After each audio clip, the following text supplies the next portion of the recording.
Olá pessoal, como vocês estão? Tudo bem? Bom dia, boa tarde, boa noite. Não sei que horas vocês estão me assistindo, mas vamos aqui dar continuidade ao nosso curso de Geografia. Bom, hoje o nosso assunto, né, é continuando aquilo que falávamos sobre industrialização, e eu tenho aqui, na verdade, dois slides, né? Será uma aula bem curtinha, para a gente entender como que se dá o processo de industrialização do Brasil, né?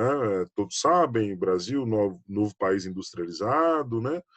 Um país de industrialização tardia e retardatária, mas que, de certa forma, apresenta algumas características bastante interessantes, né? E eu trago elas aqui para vocês, né? Nós temos aí períodos da industrialização brasileira, nós temos ali uma parte que eu vou chamar de pré-industrialização, que vai de 1500 até 1930, né, esse período que perpassa Brasil colônia, Brasil império, até chegarmos ali à República, é um período em que o Brasil ele experimenta um sufocamento da sua atividade industrial, que comandado pelas metrópoles, né? Claro, né? Ninguém quer perder um mercado consumidor, né? E aí você tem essa situação que é uma situação de impedimento, né, para o desenvolvimento da indústria brasileira. Essa indústria ela começa a ganhar um impulso mais significativo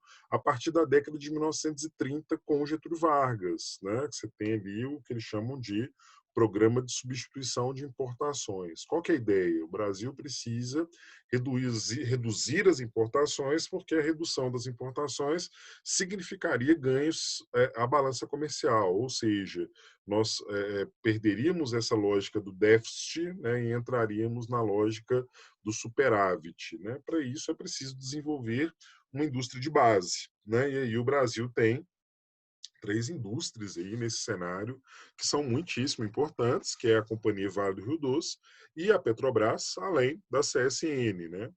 Você vê que cada uma cumpre uma determinada função. A CVRD cumpre a extração, né, de recursos lá no primeiro setor, a partir do extrativismo. Nós temos a Petrobras sendo essa responsável pela produção energética e a CSN essa metalurgia, essa siderúrgica, né, Companhia Siderúrgica Nacional, que transforma, na verdade, a matéria-prima em bens, posso dizer, intermediários. Bom, passada essa fase, a partir da década de 1950, o Brasil entra numa nova perspectiva, né?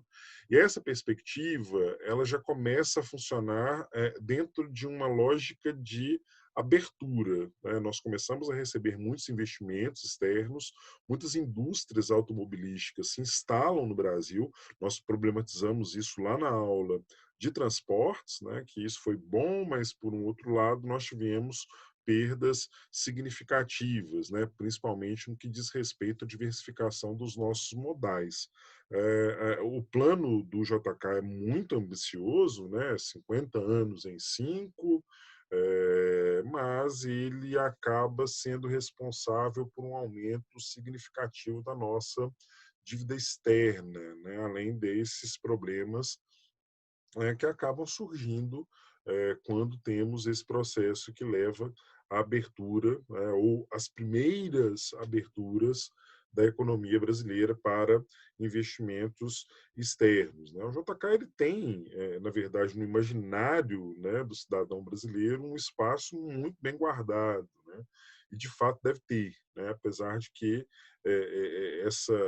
essa ambição dele, né, de crescer 50 anos em 5 acabou sendo prejudicial, comprometendo as finanças do país durante um determinado período. Né? Nós temos o período que é o período do milagre econômico, né? O Brasil ele começa a investir muito em infraestrutura, essa é a fase da ditadura militar, né? Temos até, é claro, que é um período complicadíssimo da nossa história, mas nós temos um ponto positivo porque esses militares, né, como dizia o Paulo Henrique Amorim, eles eram nacionalistas, né, então eles tinham uma certa preocupação com a nação, né? Foge muito às características dos militares que temos hoje, né? Mas aí quando você pensa, na verdade, nessa lógica da ditadura militar, o milagre econômico foi exatamente o período em que o Brasil ele alcançou um ritmo de crescimento, um nível de crescimento muito acima do que estava acostumado, né? Então o Brasil cresce ali 7% ao ano e esse crescimento é um crescimento extraordinário, fantástico, né, para um país que tem os problemas econômicos, né, a infraestrutura deficitária, que tem uma desigualdade socioeconômica bastante significativa, acaba, na verdade, tendo um crescimento econômico ou apresentando um crescimento econômico muito diferente daquele que normalmente países com essas características apresentam, né? E aí nós estamos aí entrando a partir do Fernando Collor, né, o início da década de 1990, é um governo marcado por casos de corrupção envolvendo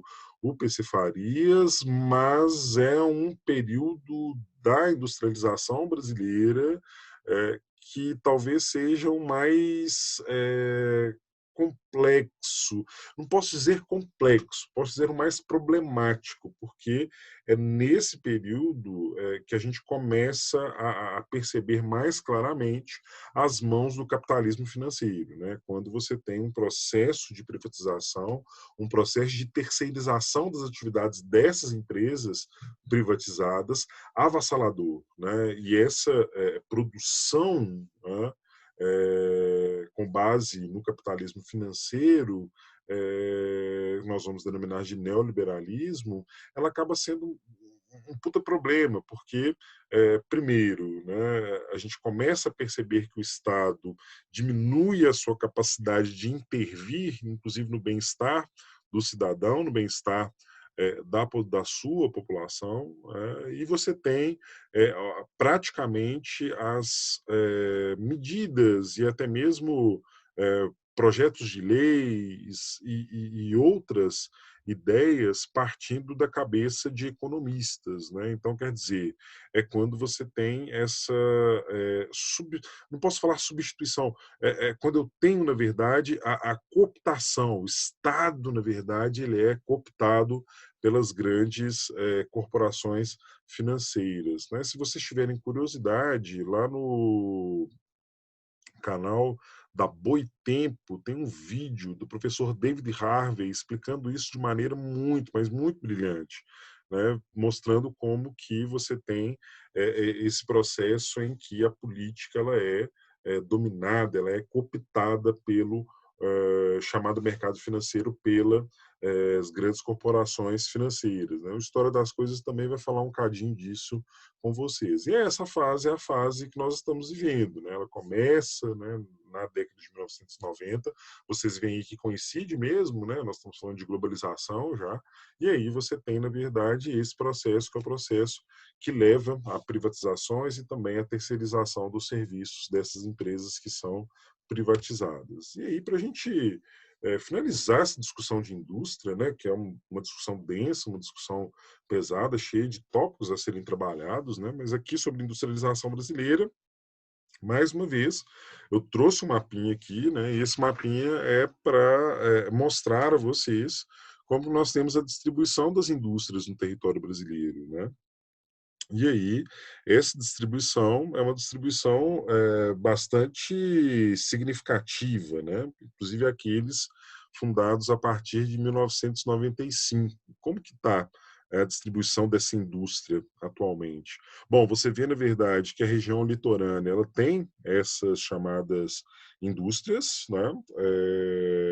Bastante é, localizadas numa região que favorece o transporte dessas mercadorias, tanto para o mercado interno quanto para o mercado externo, né, para as chamadas exportações, mas salta aos olhos você vê que a industrialização no Brasil é uma industrialização concentrada, né?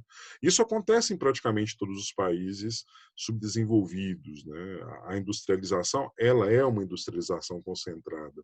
Alguns vão dizer, mas essa industrialização concentrada é apenas consequência, né? É sim, mas ela gera uma série de problemas, né? Porque acompanhada essa industrialização concentrada, eu tenho um processo de urbanização também que será concentrado, e aí a urbanização concentrada ela é o estopim, né, o gatilho para uma série de problemas, inclusive no que diz respeito ao atendimento, né, de infraestrutura urbana técnica e social necessária para garantir o bem-estar do cidadão que vive na cidade, mesmo sendo ela uma cidade caótica, como disse lá o professor Milton Santos, né? Então, o que eu queria que vocês entendessem aí? Você tem, na verdade, uma concentração na região centro-sul, mas há uma difusão dessas indústrias para alguns espaços, né?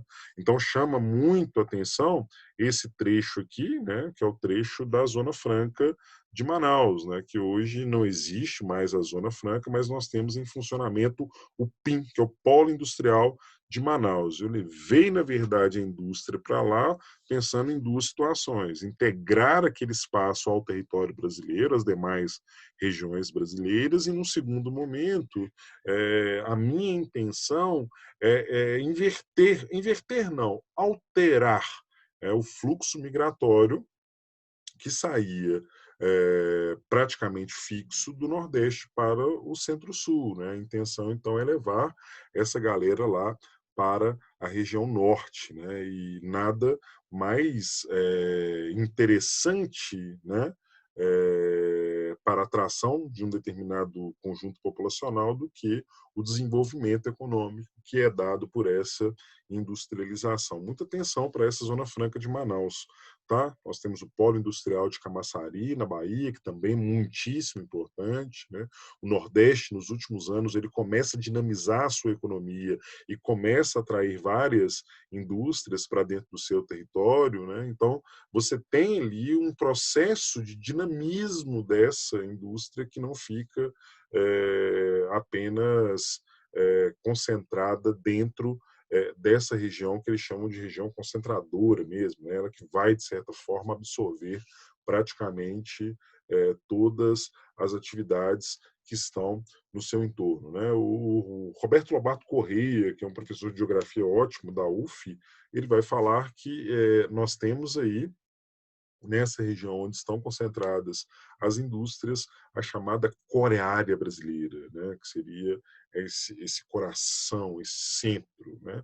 Destaque para o estado de São Paulo e do Rio de Janeiro, né? Inclusive, se você parar para pensar, são duas, na verdade, metrópoles, inclusive, que ocupam as duas primeiras posições ali no ranking dos maiores aglomerados urbanos do Brasil. Em terceiro vem a região metropolitana de Belo Horizonte, né? Mas pensando em São Paulo especificamente, essa galera que são os precursores mesmo, né, desse processo de industrialização, eles se industrializam, né, ou a industrialização em São Paulo acontece com um financiamento dos cafeicultores, né?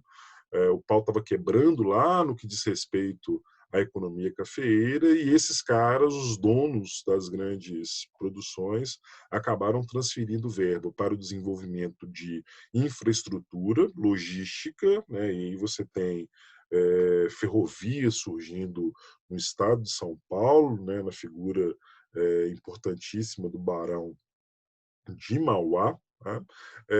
Mas há investimento direto no desenvolvimento da indústria, tá, nesses locais.